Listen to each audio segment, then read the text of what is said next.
將軍澳近日爆出一宗信用卡瞬間轉移嘅神秘事件，引起網民關注。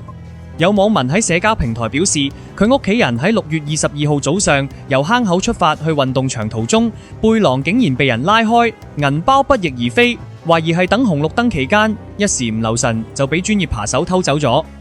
更離奇嘅係，銀包失竊短短半個鐘之後，受害人將信用卡竟然飛咗去日本，被人喺當地高級餐廳瘋狂碌卡，金額高達6位數。